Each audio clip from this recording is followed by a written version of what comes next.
अभी मैं खड़ी हूँ डॉक्टर अंबेडकर पुस्तकालय के बाहर। जी हाँ, लाइब्रेरी जो कि अनफॉर्चुनेटली यहाँ पे भीड़ आपको कम मिलेगी आज की डेट में, पर तभी बहुत लोग हैं जो यहाँ के टाइम स्पेंड करते हैं, पढ़ते हैं। और आज के जो हमारे लिविंग यूनिकॉर्न है, लिविंग लेजेंड है, वो हैं रफ़ी शब्बीर जी, जो यहाँ पर काम करते हैं। बहुत ही बड़े लेखक हैं, बहुत ही हम्बल इंसान हैं, बहुत सुंदर एक्सपीरियंस रहा है उनका। उन्होंने काफ़ी सारे नाटक लिखे हैं, बहुत अच्छा लिखते हैं वो। और उनका जो व्यक्तित्व है, उनके बारे में आज हम जानेंगे, उनसे बात करेंगे और उनकी जर्नी के बारे में खूब सारी बातें करने वाले हैं। तो चलिए, ठीक है, फिर मैं शुरू से बोल रही हूँ।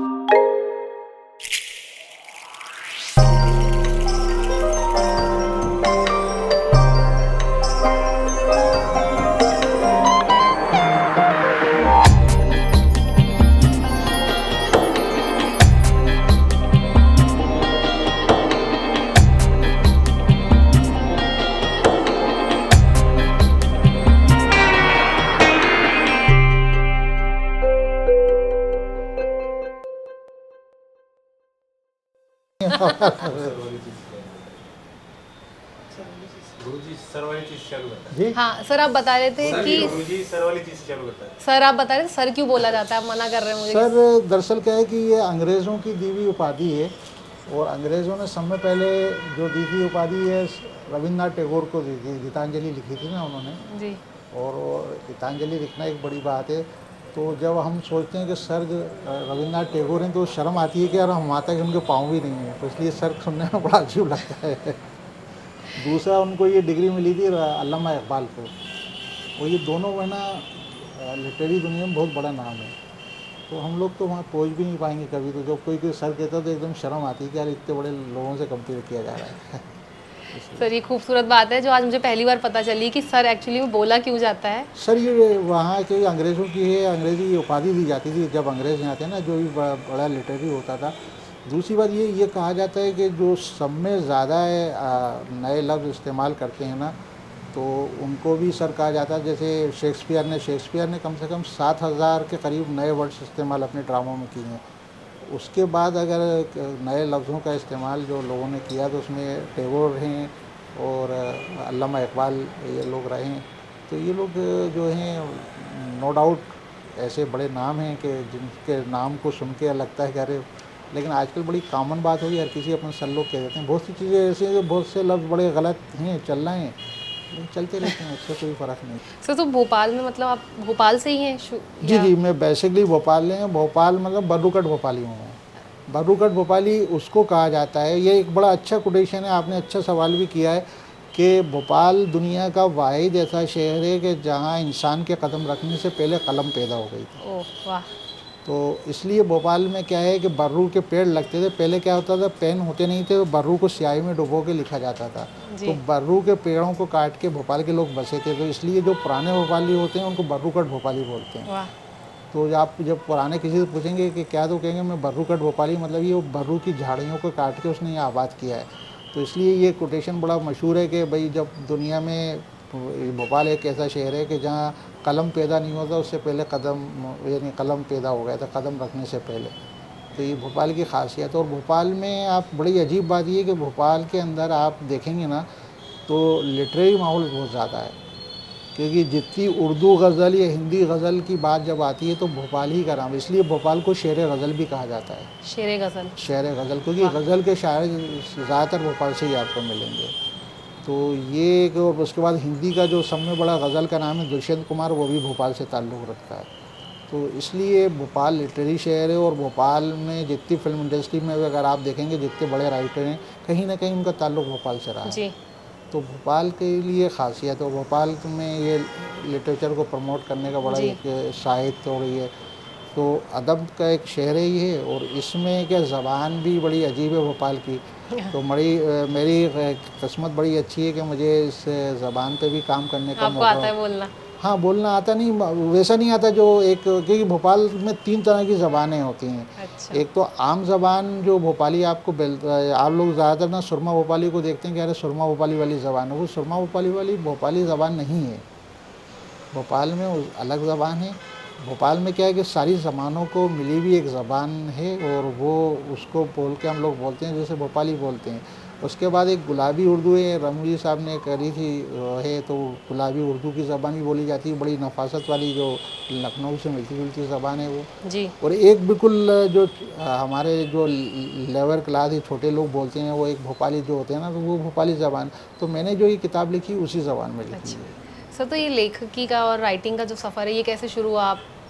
आपको कैसे शौक रहा कि देखिए, शौक ये रहा ना, मैंने कहा पहले तो यही रहा कि ऐसे शहर में पैदा हुआ कि जहाँ कदम कदम पे शायर मिलते हैं, वाह। है ना, हाँ। कदम कदम पे लेटे। दूसरी बात ये रही कि मैं बेसिकली क्या पेंटर था, अच्छा। और पेंटर भी रहा, तो फिर थिएटर वालों में उस ज़माने में क्या है, आज तो फ्लेक्स वही सब आ गया, उस ज़माने में क्या है, थिएटर में पेंटर का होना भी ज़रूरी होता था। तो मैं ज़्यादातर जितने बड़े थिएटर आर्टिस्ट थे, सब ग्रुपों से जुड़ा रहा, उन लोगों के साथ रहा, उनको देख सर, के कौन से साल की बात है ये? ये 1990 के करीब की बात है, जब मैं थिएटर वालों से जुड़ा। मैं हबीब साहब के साथ भी मैंने काम किया, अभी तनवीर साहब के साथ भी, और उसके बाद सभी के लोगों का काम भी देखा, बड़े कारण जी का काम देखा और ये सब। तो मैं उन लोगों के साथ नहीं रहा, लेकिन उन लोगों का काम देख के सीखता रहा। और सीखने में ये रहा कि फिर मुझे लगा कि नहीं, मैं लिख भी सकता हूँ। तो उसके लिए फिर मैंने पहली कोशिश आकाशवाणी से की थी। आकाशवाणी। आकाशवाणी में मैंने ड्रामे लिखना शुरू हाँ। किए। तो बड़ा स्ट्रगल करा मुझे, क्योंकि यहाँ होता क्या है कि हम जब जाते हैं ना किसी के पास कि हम लिख सकते हैं, तो हमें बड़ा प्रूफ करना पड़ता है कि आपके ख़ानदान में किसी ने लिखा है।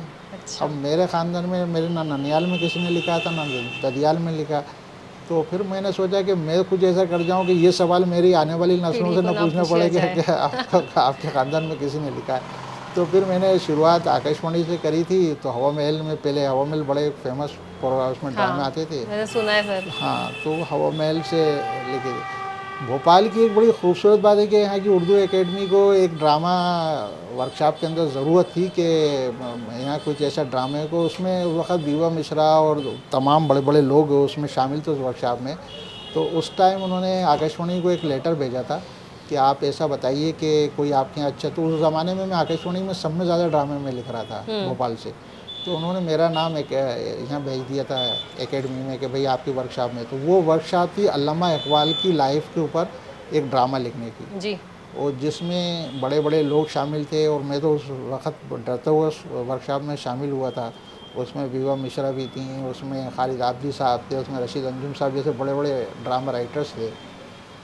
तो उस ज़माने में उसमें इनाम भी रखा था कि अगर जो इस पर ड्रामा लिखेगा अल्लामा इकबाल की लाइफ के ऊपर। तो मैंने अल्लामा इकबाल का भोपाल में 1936 के करीब यहाँ भोपाल में क़याम रहा है। तो मैंने वो सारी चीज़ों को स्टडी करके एक ड्रामा लिखा था और उसका नाम रखा था मैंने कि फंस गए इकबाल साहब, इस तरह से। तो वो एकेडमी ने उस ड्रामे को बड़ा पसंद किया और पसंद करने के बाद उसमें उसको मुझे ना फर्स्ट प्राइज़ मिला। वाह। और वो फर्स्ट प्राइज़ मिलना मेरे लिए बड़ा कामयाब रहा। लेकिन मुझे प्राइज़, क्योंकि पैसे की कमी थी, मुझे यही समझ के खुश हो गया और पैसा मिल गया। भोपाल में तो कई लोगों ने उसको रिजेक्ट कर दी थी कि नहीं यार वो, क्योंकि वजह ये रही मेरे साथ प्रियंका कि मैं क्या पहले पेंटर था, तो लोगों को एक यकीन नहीं होता है कि पेंटर लिख भी सकता है ये करते। तो उस वजह से उन्होंने मुझसे कहा कि नहीं आप ये आपने नहीं लिखा होगा, ये किसी और। उर्दू एकेडमी ने अवार्ड भी दिया, तो उसके बाद भी मुझे वो इज़्ज़त नहीं मिल पाई। लेकिन अरुण पांडे जी ने वो मुझे इज़्ज़त दी। अरुण पांडे जी ने इसको स्क्रिप्ट को ले गए, फिर वहाँ से उन्होंने मुझे फ़ोन किया कि भाई आपने एक स्क्रिप्ट लिखी है, मैं उसका शो करने वाला हूँ, तो वो शो किया जाए। तो उन्होंने जब वहाँ शो किया तो मैं डर के मारे वो शो देखना ही नहीं, जबलपुर गए ही नहीं। लेकिन वो वहाँ जबलपुर में बहुत सक्सेस हो गया वो शो, और वो भोपाली ज़बान में था। वो उन लोगों ने, जबलपुर वालों ने नो डाउट बहुत अच्छा शो किया था वो। तो यहाँ से जो एकेडमी के लोग देखने गए थे, उन्होंने कहा नहीं इसका शो अब पूरे एमपी में किया जाएगा अल्लामा इकबाल का। अल्लामा इकबाल के बारे में आप जानती हैं, अल्लामा इकबाल ने कौमी तराना लिखा है, सारे जहाँ से अच्छा हिंदुस्तान हमारा। और उसके बाद उनकी शायरी भी लाजवाब शायरी। उनका भोपाल नवाब से बड़े अच्छे ताल्लुकात थे। जब वो यहाँ भोपाल आए तो कुछ इलाज के लिए आए थे, कुछ दिन रहे, तो उन्होंने भोपाल पे कुछ शायरी भी करी थी भोपाल में। तो ये जो उनका भोपाल में क़याम रहा जितने दिन, उसी को बेस बना के मैंने एक ड्रामा लिखा था जिसमें अल्लामा इकबाल कहीं नहीं दिखते, सिर्फ भोपाली लोग भोपाली में बातें कर रहे हैं कि यहाँ ठहरा हुआ नवाब साहब का मेहमान और ये ऐसा है। तो उसी को मैंने ड्रामे की शक्ल में एक उर्दू ज़बान में ही वो लिखा गया है। उसी उर्दू ज़बान में लिखा था। उस ड्रामे का जब पहला शो हुआ, जबलपुर सक्सेस हुआ, तो उर्दू एकेडमी ने उसके पूरे एमपी में 2-3 शहरों में उसके शो किए। जब भोपाल में शो हुआ उसका तो भोपाल वालों ने बड़ा पसंद किया, तो अरुण पांडे जी ने शो के आखिरी में कहा कि इस ड्रामे को भोपाल के एक लड़के ने लिखा है। तो उन्होंने तब मुझे बताया तो भोपाल वाले हैरान रह गए, थिएटर वाले, अरे ये तो पेंटर का काम करता था, ये राइटर कैसे बन गया। तो वहाँ मुझे फर्रुख शेर खान साहब मिले और उन्होंने मुझसे कहा कि भाई मैं एक भोपाल की एक किताब बहुत फेमस थी, पांदन वाली खाला, तो इस पे मैं ड्रामा लिखवाना चाहता हूँ आपसे। जी। तो मैंने पांदन वाली खाला को पढ़ा तो मुझे पांदन वाली खाला 3 किस्तों में, वो एक दरअसल तखल्लुस भोपाली साहब का कालम की उर्दू में एक कॉलम लिखते थे, उसका कॉलम था और एक उन्होंने एक पांदानी वाली खाला क्रिएट कर रखा था, एक किरदार। और जो भोपाल के उस ज़माने में जो कांग्रेस की गवर्नमेंट थी उस पर वो तंज व मज़ा करते रहते थे, बहुत अच्छा कॉलम था वो। उसी को उन्होंने 3 जिल्दों में किताब बनाई थी। तो उन्होंने मुझे पढ़ने को दी तो मुझे लगा कि नहीं ये इस पर ड्रामा नहीं लिख सकते। तब मैंने कहा कि मैं खुद अपना एक किरदार बनाऊं। तो मैंने तब एक किरदार बनाया खाला कमाल की, और खाला कमाल की ये 2012 की बात है। तो उन्होंने उसका शो किया, उसमें स्वास्तिका चक्रवर्ती जो बहुत बड़ी आर्टिस्ट हैं, उन्होंने उसके अंदर जब रोल किया उसके अंदर, तो वो शो क्या है कि बड़ा कामयाब हो गया। और इतना कामयाब हुआ कि भारत रंग महोत्सव 2012 में उसको है ना हमें एंट्री मिल गई।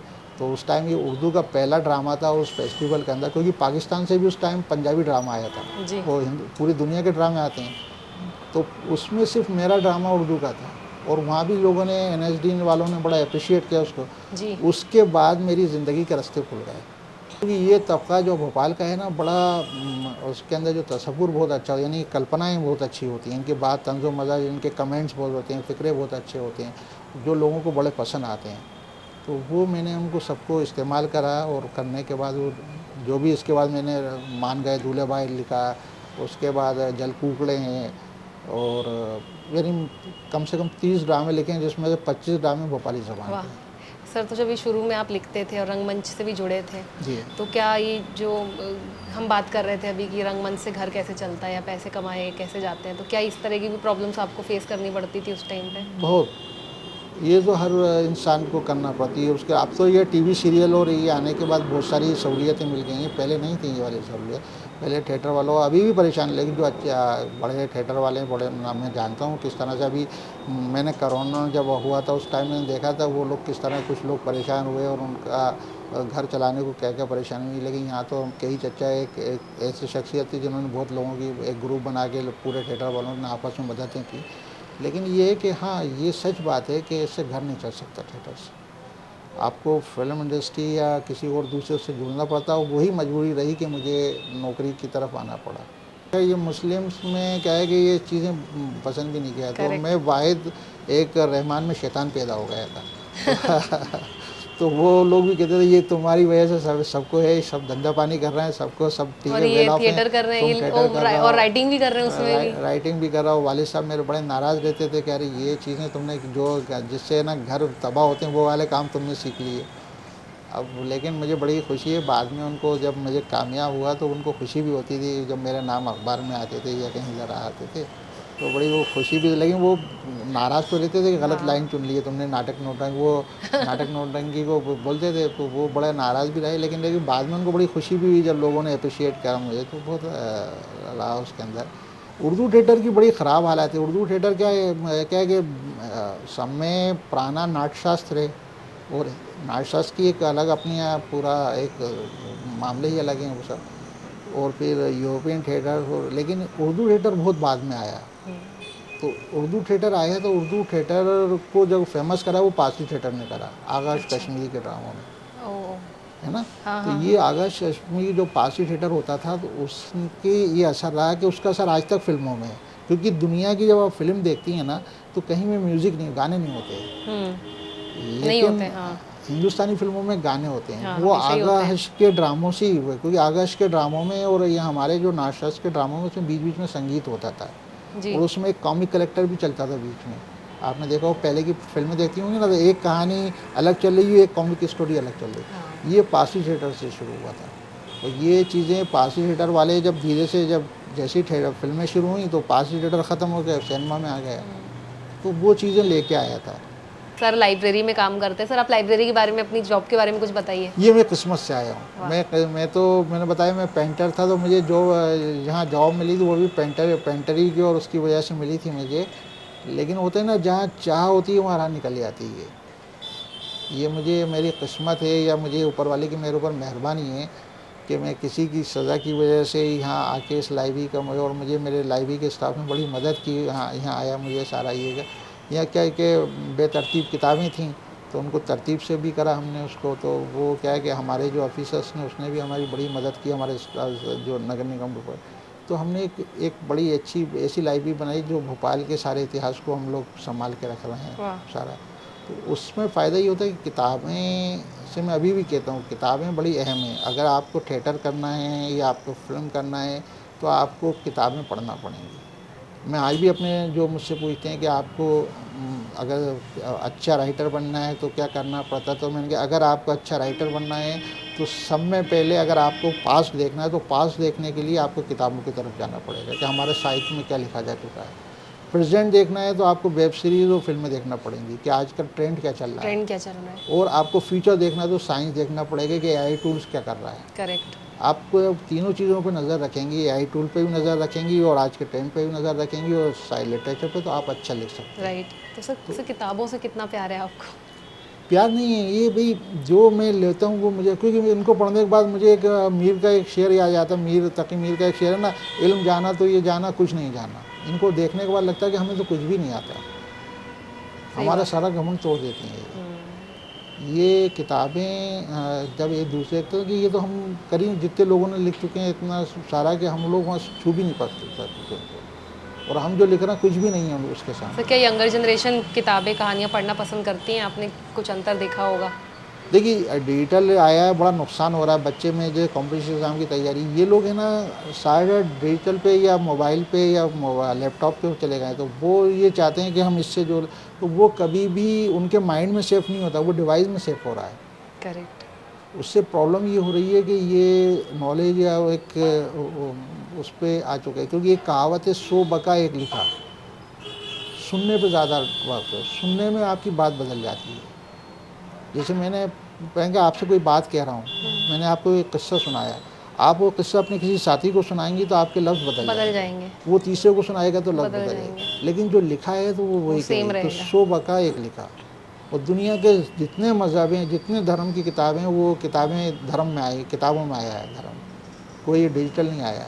तो किताबें तो जब तक दुनिया रहेगी किताबें रहेंगी जी। तो किताबों की तरफ तो बाद में ये डिजिटल वालों को भी लौटना पड़ेगा भाई। आप अभी एआई टूल है जो सारी किताबें तो अपलोड कर रहे हैं, तभी तो वो नॉलेज दे रहा है आपको। बिल्कुल सही बात। किताबों तो बहुत ज़रूरी है। सर आपने कभी बम्बई जाने का नहीं सोचा कि मैं वहाँ जाके कोशिश करूँ? कौन नहीं सोचता, जो भी पहला होता पहला उसका टारगेट ही होता बॉम्बे। लेकिन मैंने एक बार, मुझे बड़ा अच्छा था, जावेद साहब के साथ था। जावेद साहब से दिन्नू भाई के बड़े करीबी दोस्त थे, एक दिनेश राय साहब हैं, वो मेरे उस्ताद भी हैं और वो जावेद साहब के बचपन के दोस्त थे। तो मैं मेरी तमन्ना थी कि मैं जाऊं, कि उनसे दिन्नू भाई के पास रहा। तो दिन्नू भाई के साथ एक बार बात है, जावेद साहब बैठे हुए थे, मैंने पूछा साहब मैं बॉम्बे आना चाहता हूँ, क्या लेके आऊँ? तो उन्होंने कहा था किस्मत लेके आ जाओ। तो वो किस्मत मेरे पास थी नहीं, लेकिन मेरी किस्मत ये अच्छी थी कि मेरी माँ की ये दुआएं थीं कि उन्होंने कहा था तुम अपने आप को इस काबिल बना लो, बॉम्बे तुम्हारे लिए भोपाल आएगा। तो ये मेरे साथ हुआ, क्योंकि मेरे साथ ये हुआ कि जो अनु भाई का प्रोग्राम मैंने लिखा तो वो भी मुझे अनु भाई से भोपाल में मिला। वो अनु भाई भोपाल आए थे और उन्होंने सारा ये करा। ये जो किताब के राइट्स हैं बोनी कपूर जी का, तो वो भी मैं बोनी कपूर जी से भोपाल में रूम भाई के ज़रिए मुलाकात हुई। और ये भी बड़ा दिलचस्प किस्सा ये हुआ है कि अगर आपको ज़्यादा बड़ा नहीं लगे तो मैं उसको कि मैं क्या है कि रूमी इज़ाफ़ी साहब है ना, भोपाल की बेगम पे एक फ़िल्म की इंटरनेशनल फ़िल्म का प्रोजेक्ट पे काम कर रहे थे वो। तो उनसे मेरी मुलाकात इस तरह हुई कि उनको किसी ने बताया कि भोपाली ज़माने में सब में अच्छे ड्रामे तो ये लिखते हैं। तो उन्होंने मुझे उसमें कहा कि इसमें जो उनके जो राइटर्स टीम आई थी उसमें आप भी शामिल हों भोपाल के। तो जब वो यहाँ टीम आई, उसमें रूमी भाई दूसरे लोगों के साथ मुझे वो इज़्ज़त दी, उसमें बिठाया, उन्होंने सारी बातें। तो जब वो बेगम आबिदा सुल्तान पे फ़िल्म बन रही थी वो, तो उसके जब सारा बातें कुछ कंट्रोवर्सी हुई उसमें, तो उसके बाद मैंने उनसे कहा था कि रूम भाई एक भोपाल की एक शख्सियत है कि जिस पर फ़िल्म बनना चाहिए, तो उन्होंने क्या कौन है, मैंने कहा शकीला बानो भोपाली, कि दुनिया की पहली कव्वाल है वो महिला कव्वाल। तो उन्होंने क्या है, तो मैंने कहा खुशवंत सिंह ने अपनी एक आर्टिकल्स में लिखा है कि अगर एक ज़माना ऐसा आएगा कि दुनिया लोगों को भूल जाएगी, बेगमों को भूल जाएगी, लेकिन शकीला बानो भोपाली को नहीं भूलेगी। उन्होंने कुछ फिल्मों में भी काम किया था शकीला बानो भोपाली ने। जी। तो रूमी भाई ने मुझसे कहा कि तुम उन पर बायोग्राफी नहीं लिख सकते, तो मैंने कहा हाँ मैं लिख सकता हूँ। तो जब मैंने उनका कहा कि आप उसको करो मैटर, हम उस पर फिल्म करेंगे अगर अच्छी लगी तो। इत्तेफाक की बात ये है कि जब मैं उस पर तैयारी कर रहा था तो मुझे ये मालूम हुआ कि लोगों को, तो भोपाल के लोगों को भी ये मालूम था कि शकीला बानो भोपाली ने कभी शादी नहीं करी है। अच्छा। और ये दुनिया में मशहूर था, उनकी सारी उसमें कहीं के न, उनकी किताबों में भी ये नहीं था कि उन्होंने शायद। तो मुझे किसी ने बताया नहीं उनके हस्बैंड हैं, और वो यहाँ एक सलम एरिया में भोपाल में रहते हैं। और वो शकीला बानो के जब बुरा टाइम आया तो शादी के बाद वो भोपाल में आ गए हैं, वो यहाँ रहते हैं। मेरी किस्मत अच्छी थी, उनका नाम था बाबू भाई। तो मैं जिस शख्स ने, मुमताज़ भाई हैं, बहुत अच्छे फैशन डिज़ाइनर हैं, तो उन्होंने मुझसे कहा कि आप मिलिए, उन्होंने मुझे मिलवाया। फिर माहिर भाई हैं, उन लोगों, माहिर भाई के पहचान वाले थे, उन्होंने उनसे बात की। तो जब मैंने उनसे देखा तो उनके पास शकीला बानो का निकाहनामा था, जो शकीला बानो, उसके बाद उनका डेथ सर्टिफिकेट जो शकीला बानो में उनका नाम था उनका, तो मुझे प्रूफ हो गया कि ये जी। इनका हस्बैंड है। जी। फिर मैंने कहा कि नहीं, अब शकीला बानो को नहीं लिखेंगे, ये तो एक म्यूचुअल लव स्टोरी है। तो वो फिर मैंने ना रूमी भाई को बताया, तो रूमी भाई ने कहा कि नहीं इनसे एग्रीमेंट कर लो। तो रूमी भाई खुद आए, रूमी भाई ने उनसे एग्रीमेंट करा और मुझसे कहा कि आप है ना हम इस पर फिल्म बनाएंगे। तो अब इनसे जो बातें, तो वो उनकी उस वक्त उम्र 80 के करीब थी अच्छा। बाबू भाई की। तो मैं उनसे कम से कम 1-1.5 साल उनसे मिलता और उनसे सारी यादें सब जो भी शकीला बानो से उनसे जुड़ी थी, उनकी लेते जैसे थे उनसे, मोहब्बत करेक्ट। किस तरह बचपन से कैसे मोहब्बत हुई, जी। कैसे हम लोगों ने शादी करी और किस एग्रीमेंट से वो शादी छुपा के रखी, लोगों को पता। वो शकीला बानो मर गई लेकिन उन्होंने वो शादी, तो मरते टाइम शकीला बानो ने किस तरह उनकी शादी, दूसरी शादी भी करवाई, वो बड़ी इंटरेस्टिंग स्टोरी बन गई। तो जब ये बनी तो रूमी भाई ने कहा कि नहीं इस पर फिल्म बन सकती है पूरा इसमें, और ये शकीला बानो की स्टोरी नहीं, इस आदमी की स्टोरी है ये। तो हमने उसका टाइटल रखा बानो का बाबू। बाबू नाम था उनका, बानो का बाबू। एक मैच्योर लव स्टोरी हो गई। उसी बीच में क्या हुआ, कोरोना ये पीरियड हो गया है सारा, तो वो फिल्म भी जी। थोड़ा उसमें आ गई। तो वो एक पब्लिशर हैं, तो उनसे बात हुई, उन्होंने कहा नहीं इस किताब की शक्ल में छाप दो। तो इस तरह मेरी पहली किताब बानो का बाबू, बहुत सुंदर सर, बहुत तो वो सुंदर। बानो का बाबू आ गई उसके अंदर। उसी दौरान के किस्सा ये हुआ कि मैं रूमी भाई के पास बैठा था, भोपाल में आते हैं ऐसे आते, तो रूमी भाई के पास जब बैठा था तो उस टाइम है ना संजय दत्त की फिल्म संजू, वो हाँ। हीरोइन साहब राजू बना रहे। ईरानी सर ने हाँ, जो डायरेक्ट किया। तो उन्होंने उसका क्लिप्स है ना ऋषि कपूर जी को भेजा था। तो ऋषि कपूर जी ने रूमी भाई को भेजा था, तो रूमी भाई देख रहे थे उस क्लिप को। तो मैंने उनसे उस वक्त कहा कि रूमी भाई इसमें एक मिस्टेक हो गई इस फिल्म के अंदर। जी। तो रूमी भाई ने क्या है कि मैंने कहा ये जो संजय दत्त का नाम जो लिखा गया है ना, ये ऐसा नहीं लिया है, बाकायदा एक कॉम्पिटिशन हुआ था, उसके बाद संजय दत्त का नाम हुआ था। तो उन्होंने कैसे आपको मालूम, मैंने कहा नरगिस और संजय वो सुनील दत्त ने एक कंपटीशन रखा था कि हमारे यहाँ बच्चा हुआ है, और पूरे हिंदुस्तान से कहा था कि इसका नाम बताइए, जिसका नाम फर्स्ट आएगा उसको हम इनाम। तो ये आगरे की एक औरत ने ये संजय नाम दिया था, और उसके बाद उसको इनाम भी दिया गया था। अब ये बात कहना तुम्हें कैसे मालूम है, मैंने कहा भाई एक शमा मैगजीन आती है उर्दू में, उसमें इसका एड छपा था, ये एड आता था, और ये साथ उन्होंने तुम्हारे पास है वो एड। तो मैंने कहा हाँ, मैंने उनको एड बताया कि ये एड छपा है इसका, और उसके बाद ये सारा इसका रिजल्ट भी आया था, ये सब बातें। तो रूमी भाई ने ये बात उनको, जब तक फिल्म तो बनी चुकी थी वो, तो रूमी भाई ने ये बात अनु कपूर जी को बताई होगी, हाँ। तो अनु कपूर जी उस टाइम ये प्रोग्राम कर ही रहे थे, सुहाना सफ़र विद सुहाना सफ़र, हाँ। तो उन्होंने मुझसे कहा कि तुम्हें तो बहुत स्टोरी मालूम है, ये तो हम तो यही प्रोग्राम करते हैं। तो अनु भाई ने मुझे फ़ोन किया कि भाई अब तुम मेरे लिए लिखोगे। तो इस तरह मैं सुहाना सफ़र विद अनु कपूर से जुड़ गया। तो इसमें वो 5 का स्टोरी है, और हाँ, जो बहुत सुंदर प्रोग्राम रहा है वो, बहुत पॉपुलर रहा है। पॉपुलर, वो अभी भी उसको सुनते लोग सुनते हैं उसको।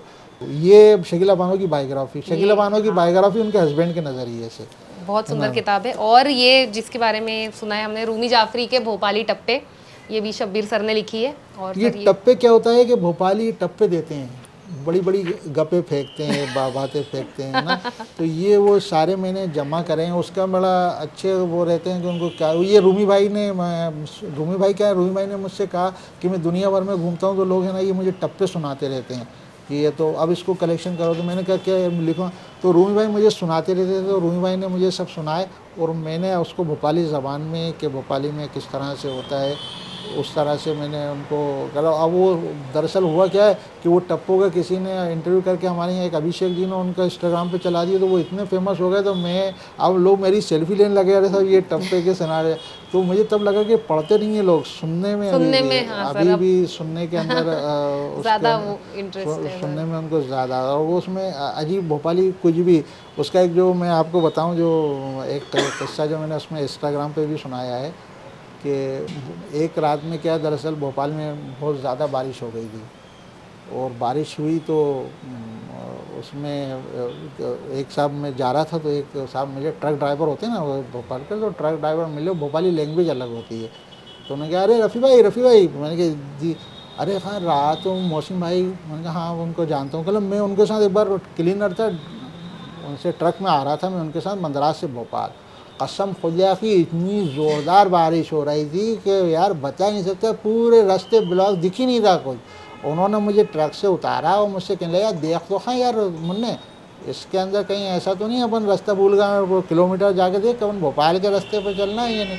और खामिया में जैसे ही उतरा ट्रक से, कसम खुदा की जब वहाँ तक गया, जो बिजली गिरी ना फड़, तो मेरे सामने वो चिल्लाए मोहसिन मुन्ने ठीक तो है। अरे मैं भाई ठीक हूँ बिल्कुल। कहला कि क्या हुआ, कहला बिजली गिरी। कहने कितने करीब गिरी, अरे कहला ये बीड़ी सुलगाई नहीं थी, बिजली तो सुलग गई।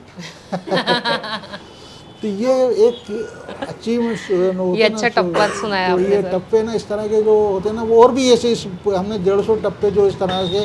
अब जैसे एक छचुंदर जो होता है ना, होती है छचुंदर जो घरों घर होती है, छचुंदर बोलती है वो उसके अंदर। तो भोपाल में जब स्पाइडरमैन मूवी लगी ना, तो स्पाइडरमैन मूवी लगी तो होते ना पटिए बैठ के बात कर रहा है, हाँ बड़ी ज़ोरदार मूवी है यार, मैं देख के आया, मज़ा आ गया। क्या था मूवी के अंदर, अरे मियाँ क्या था वो, क्या मकड़ी ने काट लिया उसको, और मकड़ी के ने काटने के बाद वो स्पाइडरमैन बन गया, जगह जगह यूँ चढ़ जाता तो लगे अरे मकड़ी के काटने से, कहना अरे ये तो कुछ नहीं है। कहला हमारे चच्चा को छचुंदर ने काट लिया था, वो छचुंदर मैन बन गए थे। कहला क्या कह रहा हो, कहला कसम खुदा की छचुंदर मैन। और कहने लगे वो ऐसे तो हमारे दादा जो थे उनको कमरे में बंद करके रखते, वो इधर से छेद करते आंगन में निकल जाते। अब कहने लगा मियाँ इतने परेशान, एक दिन गलती से पड़ोसी के आंगन में निकल गए, और पड़ोसी ने देख लिया उनका टैलेंट कि यार ये तो बड़ा टैलेंटेड आदमी है। तो पड़ोसी क्या करता, उनको एक आइसक्रीम दिलाता, कमर में रस्सी बांध के ट्यूबवेल खुदवाने लगा। कह लगे पूरे महल्ले में कसम खुदा के ट्यूबवेल काट दिए। और कह लगे जब ये मालूम हुआ दादा को, दादा ने बहुत मारा, और जब दादा ने जो बहुत मारा तो फिर वो हमारी दादी परेशान हो गई, वो पीर साहब के पास ले गई कि पीर साहब ये तो ये कौन सी बला लग गई इसको। तो वो अंग्रेज़ जिसने फिल्म बनाई वो वहाँ बैठा हुआ था पीर साहब के पास। तो उन्होंने जो देखा ना इनको, हाँ तो वो समझ गया, उसने कहा इनका तो चच्चा तो ठीक हो गया, वो ये आइडिया लेके हॉलीवुड चला गया, उसने स्पाइडरमैन बना दिया। तो एक्चुअली स्पाइडरमैन कैसे बनी है आज आप लोगों को असली वाकया पता चल चुका है। तो ये हैं रफ़ी शब्बीर जी, लिविंग लेजेंड, लिविंग यूनिकॉर्न्स। अरे और नहीं, ये नहीं, ये यूनिकॉर्न का नहीं, आम आदमी हूँ बिल्कुल। फिर मैंने कहा कॉमन इंसान हूँ नहीं और सीख रहा हूँ। बहुत अच्छा लगा आपसे मिलके, बहुत बहुत अच्छी बातें पता चली, बहुत कुछ सीखने को मिला। नहीं, और बहुत मुझे आप लोगों से भी है, और आप लोग छोटे हैं, आप लोगों से सीखने को मिलता है मुझे, और सीखना चाहिए सबको भी। और वो बड़ा अच्छा, मैं शेयर में जहन में नहीं आ रहा है, लेकिन वो है उसको कि जब तक एक के शायर का नाम भी मुझे नहीं है मालूम, मैं अक्सर इस शेर को बड़ा इस्तेमाल करता हूँ कि ये मैं पॉज ले रहा हूँ, कुछ आपके ना एडिटिंग कर देना आप उसके अंदर, है ना उसके अंदर। कोई बात नहीं सर। जब तक बिका नहीं था कोई पूछता ना था, तुमने खरीद कर मुझे अनमोल कर दिया। वाह। तो अभी ये था आज का हमारा लिविंग यूनिकॉर्न्स का एपिसोड, और खूब सारी ऐसी बातें चलती रहेंगी, जल्द मिलेंगे। थैंक यू सो मच, नमस्ते।